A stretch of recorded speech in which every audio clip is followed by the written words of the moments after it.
Bon début de semaine, bonjour à tous. Actualité aux élections locales en Côte d'Ivoire, actualité en tête dans le pays suite aujourd'hui de la proclamation des résultats des scrutins. Les premiers délivrés donnent jusque-là une large avance au parti au pouvoir, le RHDP. Les élections couplées régionales et municipales, on le rappelle, ont eu lieu le samedi 2 septembre dernier et se sont bien déroulées dans l'ensemble du territoire national, malgré quelques petites échauffourées observées dans certaines zones du pays. Le secteur des télécommunications bouge en permanence et l'État suit le rythme. Un avant-projet de loi relatif aux communications électroniques est en préparation.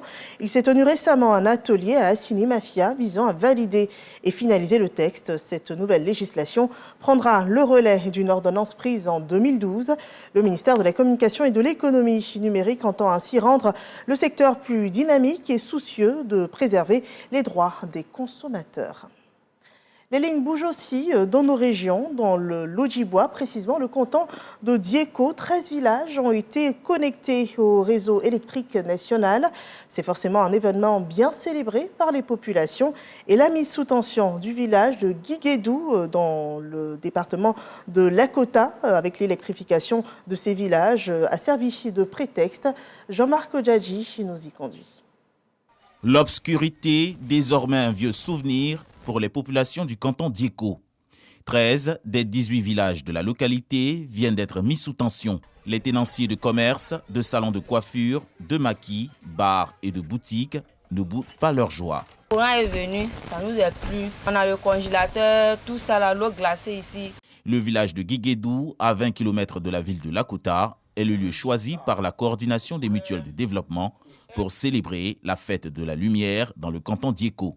Aujourd'hui, là, si ça a marché, c'est parce que le chef de l'État l'a voulu et c'est parce que c'est un plan, c'est son programme d'action. Et nous, aujourd'hui, on lui dit merci. Après 63 ans d'obscurité.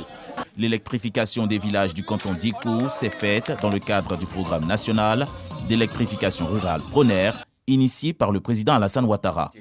Au vu de ce progrès, le député Abdoulaye Kouyaté se dit satisfait.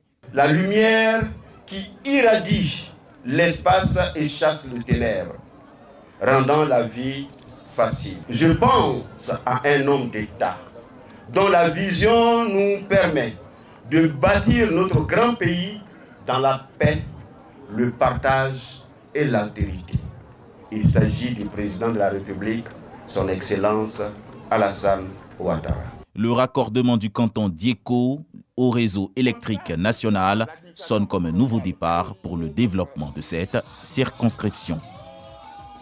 Voilà, le raccordement de ce canton est le fruit du PRONER, le programme national d'électrification rurale. Nous passons à l'actualité à l'international. Après le putsch au Gabon, le général Brice Oligui Nguema va prêter serment ce lundi.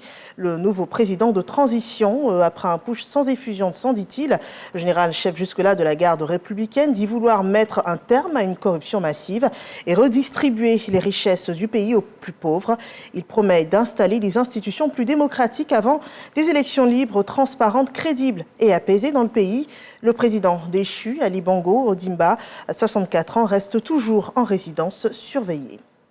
Et il s'ouvre ce lundi 4 septembre 2023 à Nairobi, au Kenya, le premier sommet africain pour le climat. Pendant 3 jours, des dirigeants d'Afrique et d'ailleurs se retrouvent pour échanger avec des acteurs de la société civile ainsi que des entreprises publiques et privées et des organisations internationales. L'objectif, c'est de parvenir à une feuille de route commune du continent pour la présenter à la prochaine COP qui se tiendra au mois de novembre 2023. Et actualité en Ukraine, Roustem Umrov a été choisi à la tête du ministère de la Défense par Volodymyr Zelensky pour succéder à Oleksiy Reznikov qui a présenté sa démission hier, dimanche 3 septembre, après 550 jours de guerre. C'est un vent nouveau qui souffle sur le ministère ukrainien de la Défense. En dehors d'une volonté de changement, un scandale de corruption a également éclaboussé le dit ministère et voilà qui donne donc des arguments à cette nouvelle nomination. C'est le dernier point de ce flash. Merci de m'avoir suivi et on se retrouve à 13h pour le journal de la mi-journée.